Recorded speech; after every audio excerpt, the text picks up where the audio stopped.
Hello everyone, this is Amit Chaturvedi and I welcome all of you in versatile brains. दोस्तों, अभी हम spoken English classes चला रहे हैं और इस स्पोकन इंग्लिश क्लासेस में जो पहला चैप्टर था कंप्लीट मॉडल का, उसको हमने 13 वीडियोस में कंप्लीट किया है। और अगर आपने वो वीडियोस नहीं देखे तो चैनल की प्लेलिस्ट में जाकर देख सकते हैं।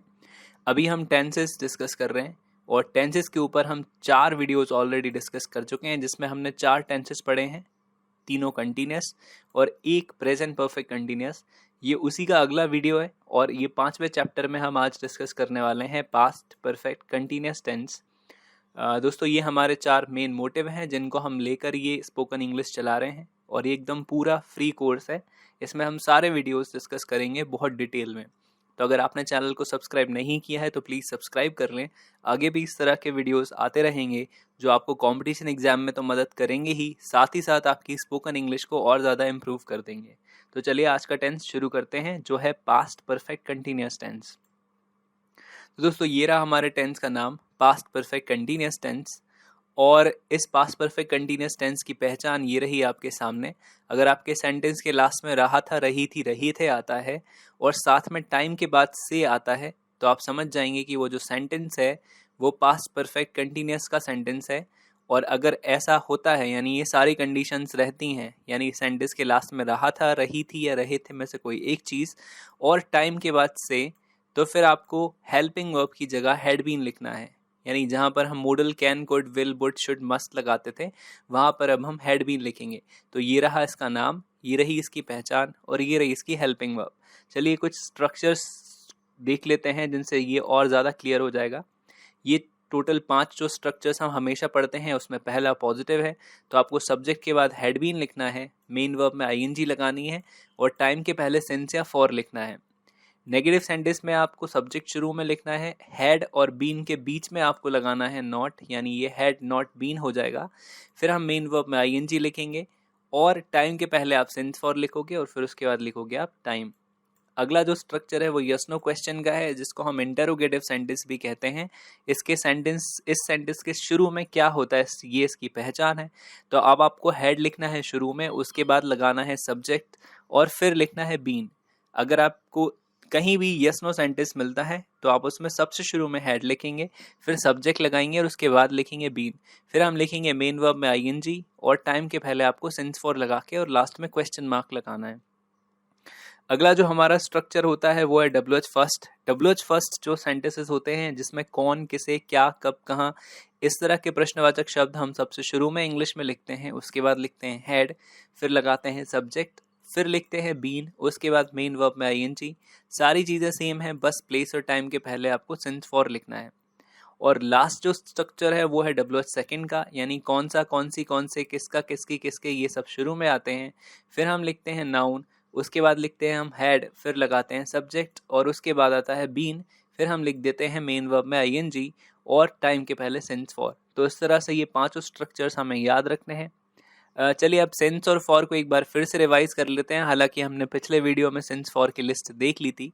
तो इस तरह का अगर कोई भी टाइम आता है आपके सेंटेंस में, तो इस तरह के सारे टाइम्स के पहले हमें क्या लिखना है, सिंस। ये मैंने आपको लिस्ट डिटेल में पिछले वीडियो में समझाई थी, आप चाहें तो उसको नोट करके भी इनको लगा सकते हैं। ये सुबह से, शाम से, दोपहर से में सिंस लगता है। इस तरह का कोई ईयर हो तब भी हम सिंस लगाते हैं। पिछला साल, पिछला महीना, कल रात या पिछले हफ्ते से ऐसा लिखा हो तब भी हम सिंस लगाते हैं। इस तरह का कोई टाइम हो 5 बजे से 10 बजे से, तब भी हम सिंस लगाते हैं। कोई फेस्टिवल का नाम हो तब भी हम सिंस यूज़ करते हैं।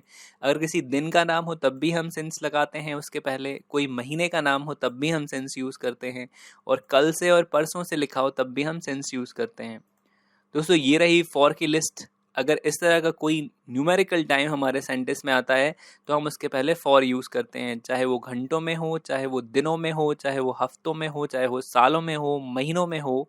और अगर लिखा होगा आधे घंटे से तब भी हम फॉर ही यूज़ करेंगे। चलिए अब इसके कुछ सेंटेंसेस देख लेते हैं ताकि ये और क्लियर आपको हो जाए।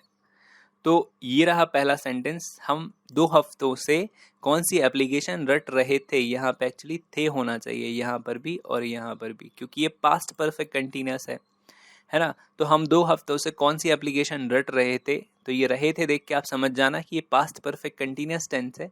इसमें कौन सी शब्द लिखा हुआ है और इसके बाद ये नाउन होता है, तो इनको हम शुरू में लिखेंगे। तो कौन सी को इंग्लिश में कहते हैं विच, और एप्लीकेशन आता है सबसे डब्ल्यू सेकेंड के तुरंत बाद। फिर हमें हैड बीन लगाना है, तो हैड और बीन के बीच में हमने वी सब्जेक्ट लिख दिया क्योंकि हम सब्जेक्ट है। और फिर रटना, ये इसको इंग्लिश में क्रैम कहते हैं और लर्न भी कह सकते हैं, तो हमने लर्न लिखा और लास्ट में आईएनजी लगा दिया, तो लर्निंग।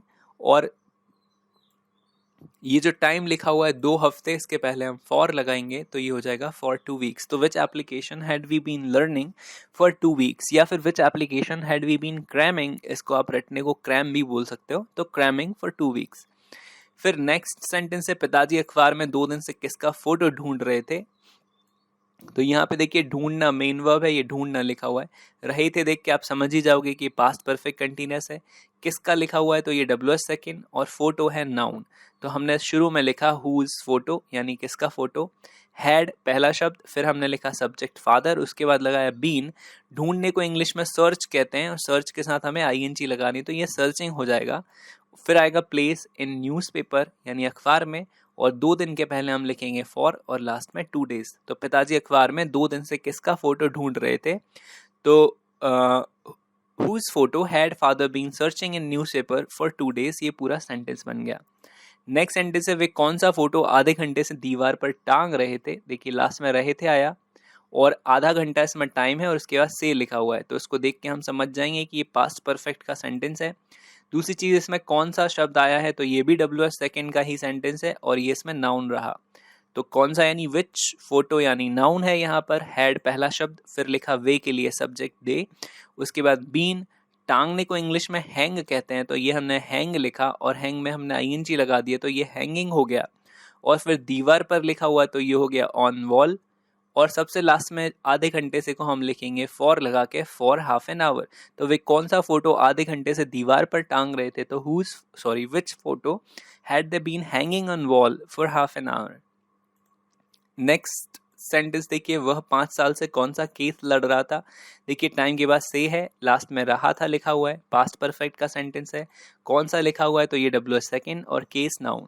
तो ये हमने शुरू में लिखा विच केस, यानी कौन सा केस। हैड पहला शब्द, फिर सब्जेक्ट ही, उसके बाद बीन लड़ने को फाइट, उसमें आईएनजी फाइटिंग, और 5 साल से तो फॉर 5 ईयर्स। ठीक, लास्ट स्ट्रक्चर और लास्ट सेंटेंस और देख लीजिए, हम सुबह से अखबार में जोक पढ़ रहे थे। देखिए इसमें भी सुबह के बाद से लिखा हुआ है और लास्ट में रहा था, रही थी, रहे थे आ रहा है, तो पास्ट परफेक्ट कंटिन्यूअस का ही ये सेंटेंस है। और ये सेंटेंस पॉजिटिव है, तो सिंपली इसको हम बना देंगे वी हैड बीन। फिर पढ़ने को रीड और उसमें I N G reading. Jokes in newspaper, ये प्लेस है और सुबह से के पहले सिंस लगाएंगे, तो सिंस मॉर्निंग, तो हम सुबह से अखबार में जोक पढ़ रहे थे, तो we had been reading jokes in newspaper since morning. तो इस तरह से हम इन सेंटेंसेस को बना सकते हैं। तो आई होप कि आपको ये वाला टेंस भी एकदम क्लियर हो गया होगा जो हमने डिस्कस किया है पास्ट परफेक्ट कंटिन्यूअस। अगले वीडियो में हम डिस्कस करेंगे फ्यूचर परफेक्ट कंटिन्यूअस टेंस, इसी तरह से स्ट्रक्चर्स और एग्जाम्पल्स के साथ। और ये वीडियो आपको कैसा लगा आप मुझे नीचे कमेंट सेक्शन में लिख के ज़रूर बताइएगा। और अगर आप कुछ कहना, पूछना या बताना चाहते हैं तो आप मुझे फेसबुक पर इस यूज़र नेम के साथ सर्च करके भी मैसेज भेज सकते हैं। इस चैनल पर और भी कई सारी प्लेलिस्ट हैं, आप जाकर उनके वीडियोस भी देखें, वो भी स्पोकन इंग्लिश के लिए काफ़ी इंपॉर्टेंट हैं। और अगर आप इस चैनल पर नए हैं तो प्लीज़ इसको सब्सक्राइब कर लें ताकि आगे आने वाले वीडियोस आपको टाइम टू टाइम मिलते रहें। तो दोस्तों आप अपन मिलेंगे अगले वीडियो के साथ, तब तक के लिए बाय बाय।